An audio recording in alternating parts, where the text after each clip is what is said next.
Good afternoon, everybody. Welcome to today's webinar on Quibi. This is the third of our set of our webinars during lockdown. I hope this finds you all safe and sound in lockdown. Having passed its 60-day anniversary this weekend, we thought it would be good to take a look at this new service today, Quibi.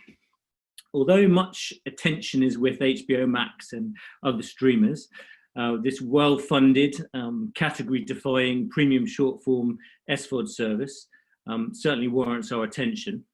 Although it's available in over 30 markets around the world, it's fundamentally a US-centric service. It launched mid-pandemic in April, and it's fair to say it's not having an easy time at the moment. The US blogosphere seems to have it in for them. There's talk already of revised strategies, internal struggles, content cancellations, even salary cuts, and even nepotism in the production business. We'll be very happy to take questions at the end. If you use the Q&A tool, the Zoom Q&A tool, that would be great. And we will also email you links to the presentation, and if you need it, an on-demand version of it tomorrow. But let's start with the basics. As you'd be forgiven for not knowing a great deal about the service if you haven't been following it closely. The service is intended to deliver a premium entertainment experience, fully designed for on-the-go mobile viewing. The emphasis being on premium content, specifically designed for mobile, something the company claims has never been attempted before. The content is all short form, with episodic content running typically 10 episodes for 10 minutes long. It's all original in the sense of it being an original production. It's produced for Quibi by a wide variety of partners and targeting pretty much the 18 to 35-year-old segment. In addition to attempting to introduce a new category of content, Quibi have also launched what they call a new technology platform for delivering video to mobile phones. The company was founded in 2017 by Jeffrey Katzenberg when his holding company, Wind & Co, raised $600 million to build a global video platform for short form, and at that time he described it as mid-form content, then named New TV. In July 2018, they closed the first funding round with a further $400 million, bringing the total to $1 billion, which is when they started catching a few people's attention. And soon after that, they renamed the company Quibi, short for the quick bites of entertainment they proposed to offer. In March, they closed a $750 million second round, bringing the total raise now to $1.75 billion. In the words of the CEO, Meg Whitman, when they closed this additional financing, the new financing was made to ensure that the company would have the financial flexibility and runway to build a long-term business. Investors include a number of strategic investors and a list of major media companies. The production companies who invested offered not just financing, but also obviously the ability for Quibi to tap creative talent. According to reports, although they didn't tell us who the last round of investment included, it did include existing investors like the Alibaba Group, some of the Hollywood studios, along with Katzenberg's own holding company. It's clear that the rationale for many of these investments from the production companies was to get to the front of the queue when it came to commissions for new productions. But in addition, you'll see on this list, in addition to the US studios, the list includes ITV, who came in the first round, and BBC Studios, who came in later. Behind it is a double team that brought it a lot of its attention, along with its investment. Meg Whitman, famous from her times at Hewlett-Packard and eBay, and Jeffrey Katzenberg, former chairman of Disney and co-founder and CEO of DreamWorks. There's no doubt that their involvement has increased the column inches and attention, and in Katzenberg's case, given them the chance and invested goodwill to give this a go. However, I'd say this a little bit with caution, the risk of being accused of ageism. Having these two as the face of a product targeting 18 to 35-year-olds may not have helped them right now. I can't help feeling that as they don't speak directly to either their consumers or perhaps even more significantly right now, the US commentators writing about the service, I suspect that the harsh words and the attention coming from many of these commentators are somewhat unfairly fueled by this disparity and the feeling that they've painted a pretty big target on themselves. But they're not alone. There's a management team of a very high caliber, highly experienced team of executives across content, marketing, the news teams, product and technology. That experience comes from Netflix, from DC Entertainment, Viacom, Snapchat, Hulu, Vice, Lionsgate, the list goes on, Google, CAA. And I do say with no hesitation that it is a significant gamble that people are going to pay for high-end short-form video design for mobile. But as Lachlan Murdoch said at the end of last year, if anyone can make it work, it's Jeffrey. So the proposition, named as I said, for the quick bites of content it offers consumers daily on their smartphone, with the company trying to coin the term in a Quibi for 10 minutes in its marketing. It offers premium short-form content with a new level of production. It has 2 tiers of service, a $5 a month ad-supported tier, and an $8 a month ad-free option. Its key USP is quality. Videos of, roughly speaking, videos of less than 5 minutes get 1 10-second ad, and videos of more than 5 minutes still only get 1 ad, but it's around 15 seconds long. Production levels are at a level never seen before or dreamed of for short form. Minute for minute, it's equivalent to around a $6 million an hour budget, more than kind of any real kind of top end UK budget, and equivalent to many kind of HBO and other US shows, anything from American Gods, Sharp Objects, The First, etc. So they're not lying when they say this is at a level never seen before for short form. It claims to occupy a unique space, but you can't ignore its presence in a very crowded market for entertainment dollars and entertainment viewing. Basic pricing is at the bottom end of the market at $4.99. Its ad-free service is at $7.99. A relatively small premium, but ad loads are low, as we said. But it does sit here at $1 more than Disney Plus, which is a simplistic but tough point of comparison, probably. But in essence, Quibi operates in a spectrum that includes all types of video providers, and this is where I feel they have a tougher argument to make.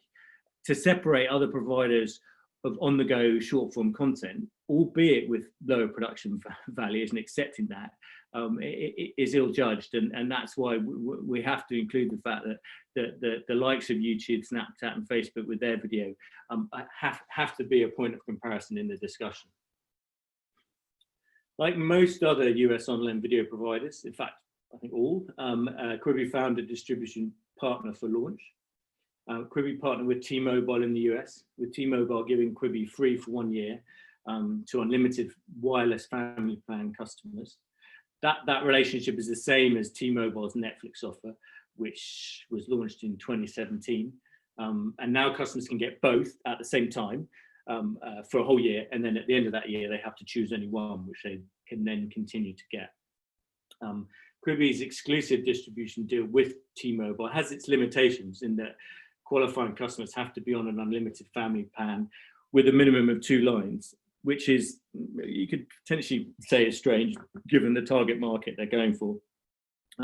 Disney's deal with Verizon last year was also for 12 months free, but that offer has been available to all unlimited wireless customers, as well as the Verizon's Fios broadband subs, which was far more expansive. And I mean, its importance to anyone and importance to Disney can't be understated. In February, Disney claimed they had 28.6 million subs, and 20% of those came through Verizon, according to Bob Iger, the then CEO. Quibi did surprise everyone by launching in numerous app stores around the world, albeit they did very little other than set a price in any of them except Canada, with no alternative versions and languages. Outside North America, there are no adverts, so they're only selling the ad-free version. And in Canada, Bella, Quibi's marketing partner, and they're the first Canadian provider of daily content for the new platform, with 2 Bell Media series that are part of Quibi's Daily Essentials. They'll also be marketing Quibi to Canadians via Bell Media and Bell wireless marketing channels. The sign up is absolutely simple, as you'd expect. You sign up through Google and Apple stores. Monthly billing, standard 14-day free trial period, but there was a 90-day trial available at launch. You can, if you're in any of these 30 markets, you can jump right on it now, jump right after this call for 14 days and take a look. It doesn't take long to get a feel for it, and you can develop your own views of the experience in a few minutes. Dare I say, it's as easy to cancel it as to sign up before the trial period's over, so you can take a good look at it. When you open Quibi up, it starts you off very simply in the home page, which is the For You tab. This uses a very nice, simple, clean interface, a vertical card interface with the show's title and all the basic information. And if you hang around, the video will start playing. It vibrates as you swipe through the cards. And if you select a show, it'll immediately play it.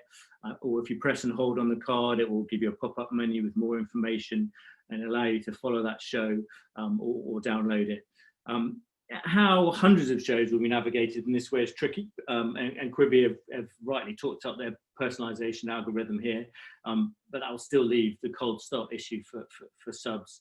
The next option is Browse, where you can search by show titles, by genre, by cast. And then there are following sections and downloads. And in followings, you can store your favorites, which will be theoretically useful if you have daily shows that you're following and you want to go straight to the most recent. And you can, as I said, you can download content to take with you.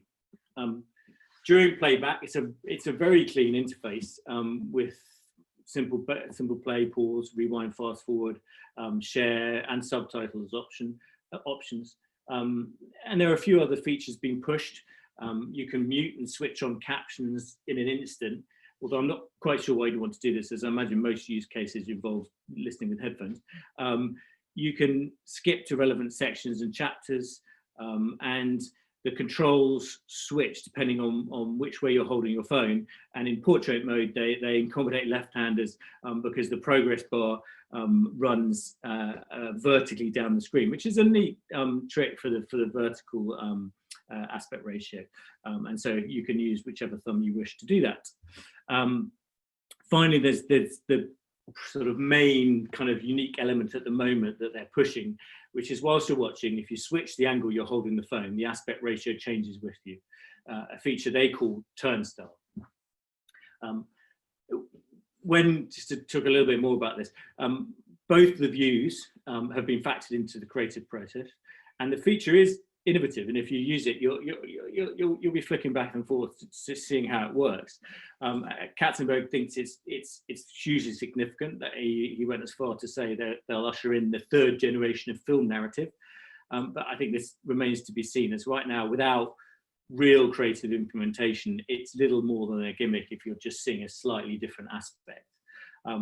The app serves 2 video streams simultaneously with a single audio track, with the unused stream sitting behind at a lower res. So when you switch, the change is instantaneous, and it really is. There's no pause, buffering, or any real degradation. It's very nicely done. But adoption and implementation by the creatives will be key, and this goes also for the additional features coming that they're talking about. They intend to be able to use the camera, the GPS, the clock, the touch screen, the gyroscope of phones to add to the experience. Some of these use cases have been mentioned, like seeing a FaceTime call or a Cactus Tinder app on your phone when you're flipping over to portrait. I think the upcoming Thriller Wireless is going to give you the chance to in portrait mode, to see what's happening on the lead character's smartphone. And Spielberg's horror series coming up will use the clock and the GPS and will only work when the sun is set. This is his After Dark horror. Your phone is the only way to experience Quibi. You can't access the service on the web, and there's not even a tablet optimized version of the app. And they've been adamant about this, saying that nobody's made content like this before for the phone, and they want to do it, and they want to do it really well. But they're wavering, in part, no doubt, due to the pandemic lockdown.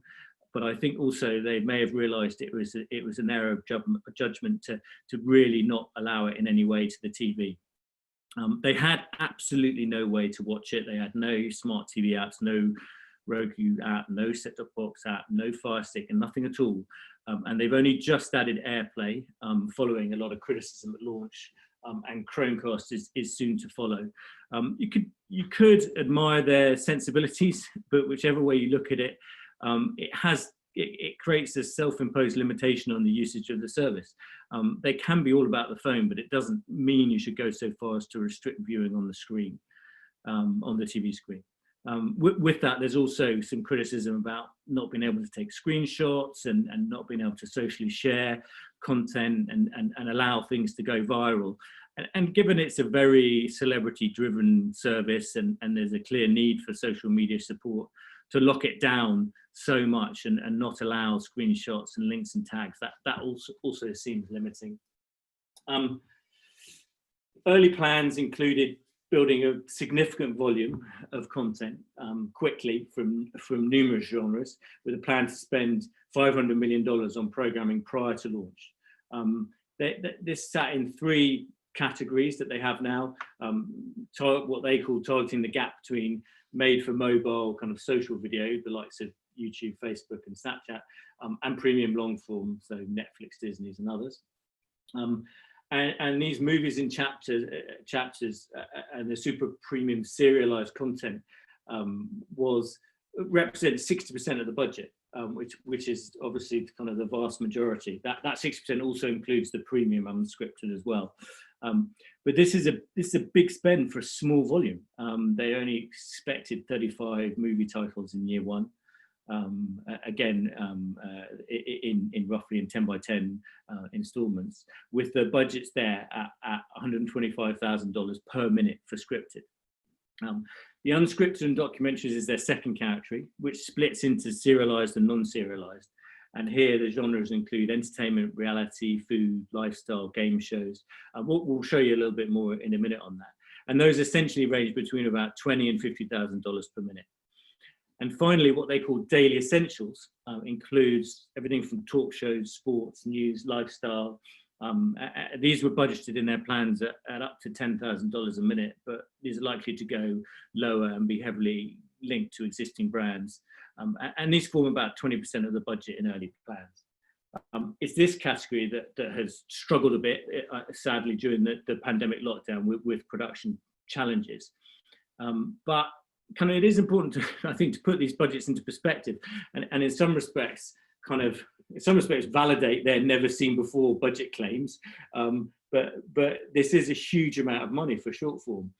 There's a lot of variation, but the ballparks people have been playing in are much, much smaller. In terms of a sort of 10 to 20 minute show we've been looking at, I mean, obviously there's a huge amount of variation, but you're looking at kind of $40,000 to $70,000 for those shows for Snap Originals, kind of maybe $70,000 for Facebook, stretching higher for some of their really big kind of hero shows where they will go much, much higher. Even the sort of the closed kind of Studio Plus venture, who previously raised the bar, they only reached $120,000 for 10 minutes. Whereas with Quibi, we're talking about effectively $1.25 million for one of their super premium 10-minute shows. So there's no denying that the vast budget that represents, but it needs to translate to on-screen value and appreciation. We'll see. Just to look quickly at that cross section, this was the launch volumes split into those 3 categories. They talked about 25 new episodes being added each day, which equates to about 3 hours of video, with more than 175 shows and 8,500 episodes in the first year, across all different varieties. And whilst the unit cost for movies is huge, it's the daily essentials here on the bottom right that are likely to be critical, as they offer the volume and refresh.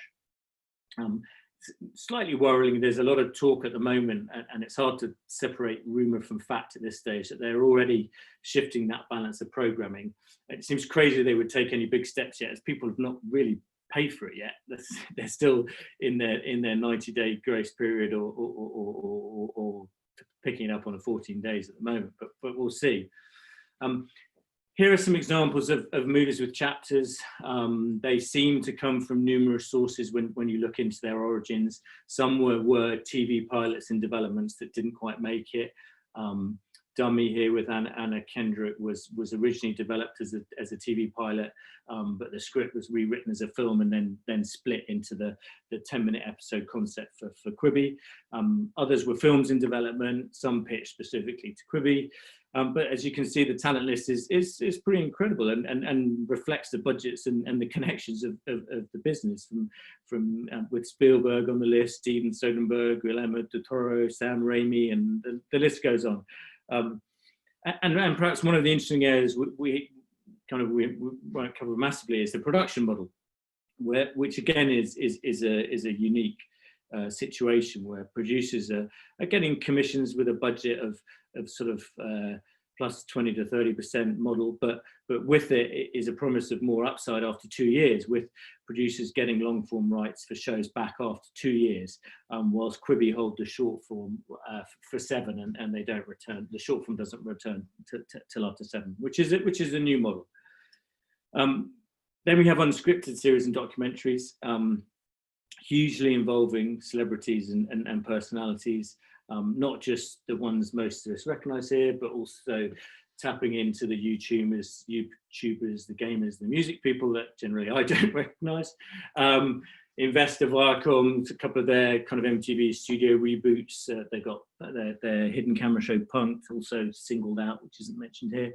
A lot of celebrities playing out real life situations for laughs and lifestyle situations. Finally, there are daily essentials.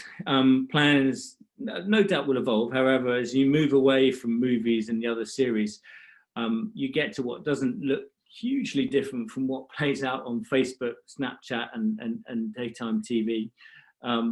Early rumours again suggest daily essentials have been working well, but as payment kicks in, perhaps people might reconsider its value. I saw kind of comment in my areas of with no expertise from gamers and others, and shows like Speedrun that they said were good shows, but it was nothing that was gonna make them sign up. Really I get a shrug, sort of not bad. We did scrape the site and do a word count on the content descriptors, and perhaps unsurprisingly, just following the imagery through these slides, kind of celebrity and comedy led, reality was right behind that. Then we sort of had lifestyle, sports, music, pop culture, dance, competitions, sort of the next level. And then I guess sort of down the bottom, we had talk shows, pranks, kind of various performances, travel and cars. But the feeling now and there's no really way about it. What they really need is standout viral hits. From a marketing perspective, they weren't shy. They announced their brand in a big and clear way. They had a significant kind of out-of-home effort, Super Bowl ads around the Oscars, to make sure everybody knew exactly what Quibi was and what they meant by in a Quibi. With COVID-19, they increased emphasis on digital campaigns and social media. They sort of dropped the out of home and moved to digital while shifting also slightly the message. There was a fairly subtle shift from the quick bites, kind of 10-minute shows, to one that emphasized the fresh content daily. They wanted to emphasize the fact that there were shows refreshed daily, and added some descriptions more about, as you see on screen here, big adrenaline, big personalities, big laughs. And they've been refining it further. They're kind of pivoting more away from the scripted and seem to be focusing a bit more on daily essentials, not ignoring the others, but that seems to be more of a focus. And analysts and insiders are reportedly pushing more focus on the daily essentials and the influence of content. But for me, that becomes I can't help but feeling that becomes an even weaker proposition, as there becomes very little argument for anyone paying a cent for it. But there are reports also from production companies that are making changes to the programming slate, not renewing some, but pushing forward with others, and working hard to find a real success. and time will tell what happens there. In a pitch deck some time back in January 2019, they did outline their model. There were 3 scenarios that outlined there, which showed very clearly that they're not shy in spending what they needed to achieve the scale they were targeting. Subscriptions are expected to account for about 60 to 70% of the revenue, and they did sell out advertising for the first year in 2019, selling $150 million worth. In January, their 5-year scenarios were 11, 20, and 17 million subs after 5 years. These have been refined to saying 12 million is break even, and year 1 projections are 7, and year 3 are 16. And I could jump now into how they're doing, and the various numbers that people have been using and trying to kind of extrapolate and make assumptions from, as to how well they're doing. But realistically, the numbers are not clear yet, and whichever way you look at it, it's distinctly underwhelming. But I don't feel there's much point in playing the game of looking too early at the numbers, because app downloads, they're not great. Their ranking in the charts has dropped right off after initial start, but app downloads don't reflect subscription or usage as well. And also we know that kind of the early adopters are going to be a lot of them on the 90-day free trial or the T-Mobile bundle, but they admit that the numbers aren't close to what they wanted, but we'll see. We'll give them time. But social media is a buzz of them, albeit it's slightly more about who the hell they are, rather than understanding the concept and embracing the content, which I think is the most important bit. Launching mid-pandemic may not have been a great move, but realistically, their issues are probably bigger than that, and they have significant challenges ahead. But they're well funded, and they're in it for the long run. It's worth quickly looking back at the history of short form content to put this all into context. It is a complicated thing to do, not least because there's no clearly agreed definition of what short form actually is, but with a slight tit-tat to the old Atom Films, who were swallowed by Viacom and Comedy Central a long time ago. It started with YouTube, and more significantly, the MCNs who undertook an online video land grab, monetized almost entirely through advertising in the early years, which was predominantly short form at this stage. The global players jumped in 2009, buying the MCNs, but the key early points to us that feed the market were Facebook and Snapchat and the launch of social media. At this stage, their video initiatives weren't really launched, but they were to become a key driver for short form as we know it today.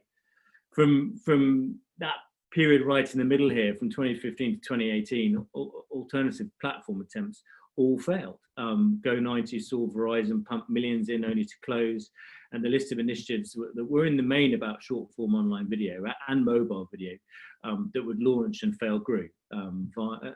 Vine, Vessel, Watchable.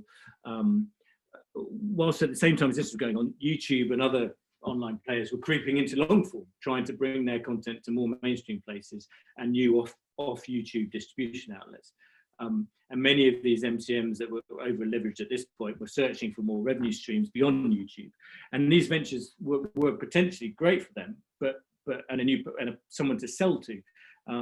All of them chasing that space between YouTube and Netflix, but all actually pretty much failing.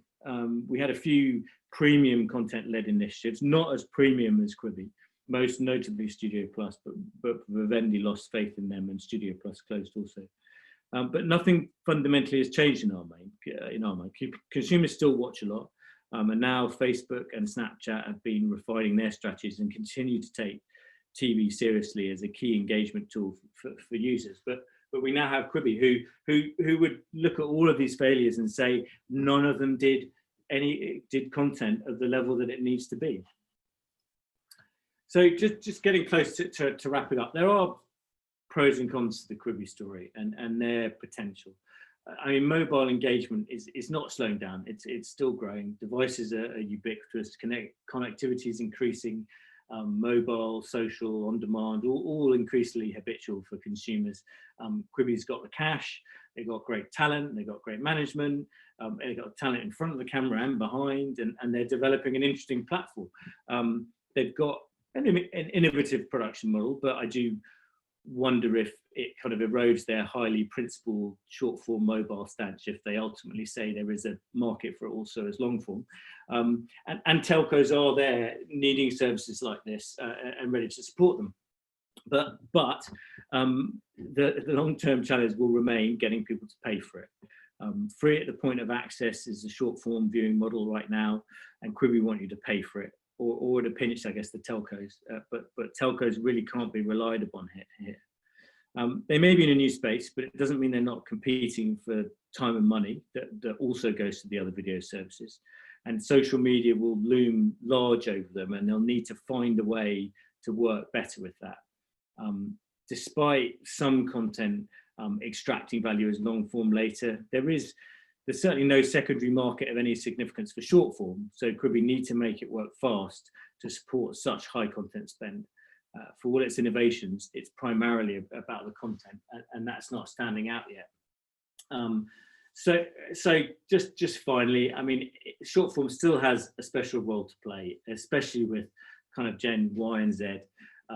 There's still great value, great activity, but the prevailing economics are very different from long form, and it's hard to see that consumer model changing. The underlying conditions are all supporting short form. Broadcasters, pay TV operators and content owners are all prioritizing digital and younger audiences who they're now kind of scared that they'll lose out to or never reach. And short form is one of those areas. And we haven't even mentioned some of the broadcaster initiatives out there. There aren't hundreds of them, but they are out there. Short form services are embedded in what is an increasingly competitive app ecosystem, fighting for the audiences, fighting for engagement with social media, but also competing with Netflix and Disney and the HBO Max of the world. It isn't struggling. It is a shame that they launched mid-pandemic with their key usage model being when you're out and about with a few minutes to spend.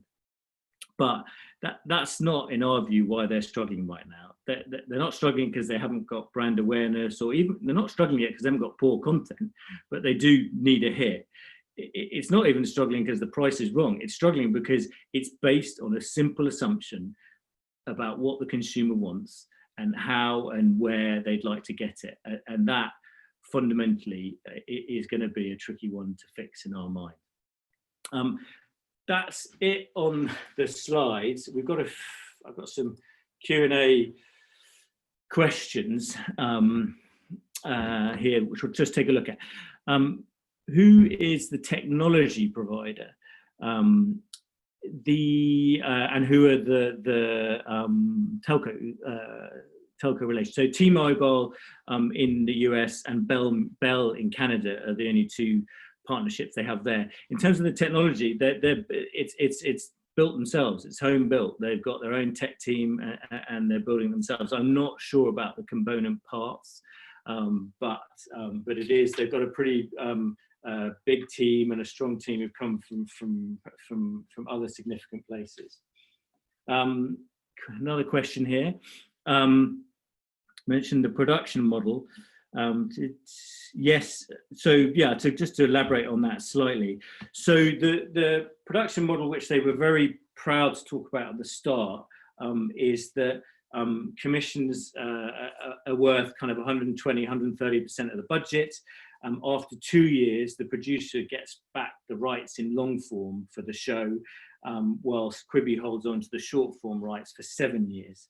I think, I mean, there's I guess one of the problems is that there is realistically no kind of secondary market for short form at the moment. If and the producers on this session may have a view, but the money to be made from short form outside of kind of what you can make off YouTube is really from commissions from the likes of Facebook and Snapchat and a few other areas and a few strategic initiatives around pilots and so on. But there isn't really a market to go and sell short form content. So if the producers are going to get back long form after 2 years, then there's an opportunity there that they can make a film out of what was a 10x10 series, or with some of the unscripted documentaries. I know the producer of the Idris Elba car show as talking about the additional footage they have and what they're going to make out of that.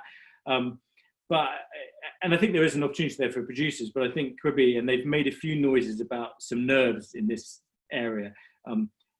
It is a contradiction in our mind, because if there is value in the long form, then what are they doing so special in the short form that is different from users being able to watch a little bit of Netflix, press pause and come back later? And I think that may be it for questions. So thank you all very much. The presentation and this webinar will be available. We'll send out an email tomorrow. And if you have any questions or there's anything in this session that has stimulated your interest, please feel free to reach out. We would love to discuss. Thank you all and take care.